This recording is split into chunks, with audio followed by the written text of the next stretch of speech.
Hi, I'm Christy, and I have seen you guys on Facebook, and we've been talking about how to help the invisibly disabled children with mainly behavioral issues. And I've been posting some stuff and different tips and tricks and stuff that we use at home. So, my son, say hi, son, and I are going to sit down and go through one of the things I've posted, which is the think sheet. We use this at home when we've had an incident that's happened with behavior. We usually use it an hour or so after the incident has happened, so it's not right away. So they have time to think about it and process it, and then we can sit down together and work on it.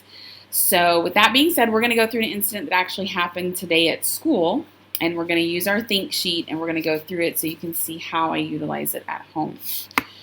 All right. Tell me what happened this morning at school. This morning at school, a girl took my friend, and then I felt sad, and then and then I got worried that I wanted to get a new friend, and then I got real mad at her, and then I threw the book in her back.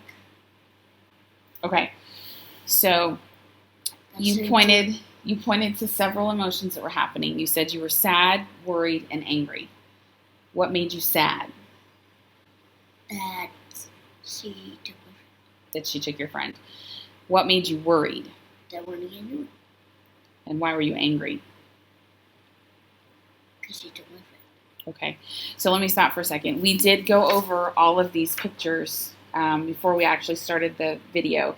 So we talked about the different emotions in the pictures before we did this, and he identified that he was sad, worried, angry, and he just identified why for each one, so I can make sure that he's identifying the right emotion and not coming up with something that, like earlier he said something about disappointed, and he thought disappointed and sad were the same thing, and they're not. So we talked our way through that.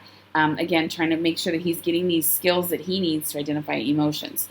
So then after he points out the emotions that he identified, sometimes it's one, sometimes it's several, I'm going to go through and restate what he told me happened. So Mark, let me make sure I get this right. Eyes on me. This morning, you were angry because a little girl took your friend, which made you sad. It also made you worried because you were afraid you weren't going to get another friend. Correct? And you were angry with the little girl for taking your friend. Is that correct? Mm-hmm. Okay. So then we need to go to the next part of the sheet, which says, what did you want? So during that time of being angry, throwing the book, were you wanting attention? From who? The teacher. So, and I usually write down on the boxes where it says, what did you want? And he said attention, and I wrote teacher. Just to kind of fast forward, he said he was trying to get control. I make sure I ask how and of who was he trying to get control of. And he said of the girl, he was trying to control the girl. According to Mark, he was trying to get the teacher's attention because the little girl had taken his friend. And we've already discussed the fact that that's not how you get attention, so we're re-emphasizing that there are other ways to get attention. So moving on to the next part is, how did your behavior make other people feel? We go through them question by question. He listed that he felt like it made people scared, Correct, unsafe, and worried. And who do you think they were scared of? Me. Who do you think they were worried about? The girl. The girl that you hit with the book? Okay. Then I asked him if he used any coping strategies. He said yes. Explain how you used the coping strategy. So he's very honest. He said that he used the coping strategy, but he took one breath and threw the book.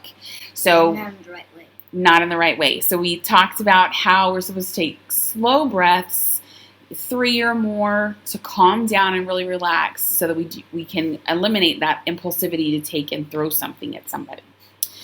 And then we talked about what did he need to do to correct the problem. He checked that he needed to apologize. He didn't get a chance to do that today because he was where? At the office. in the office.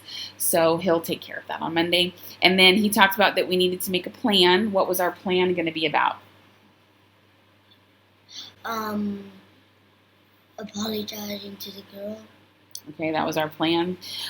So we talked through everything and we wrapped it up.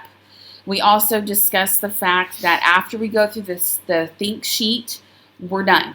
We're not going to talk about it anymore other than to double check and make sure he does apologize on Monday. We're not going to bring it up over and over again. All I do is I take the sheet, he signs it, I sign it, we file it away. That way when I need to go to the doctor's office or whatever and we're talking about behaviors or whatnot, that we can look in these and we can check the dates and see if we're making improvement or we're not making improvement. As far as the emotions go, it's just, again, it's trying to teach those skills about identifying those emotions that he was feeling at that moment. If I were to ask him right when it happened, he would probably identify them incorrectly, or he would only identify that he was angry. He's had a chance to think about it. He's had a chance to process the information throughout the day, which led him to come up with the fact that he was sad that she took his friend. He was worried that he wouldn't get another friend, and then that led to anger. So we've been able to drop that down into several different categories and help him kind of see how it led up to that, and then discussed ways in which we can make better choices for the next time. I hope this helped. If you have any questions, feel free to ask me. Thanks. Bye.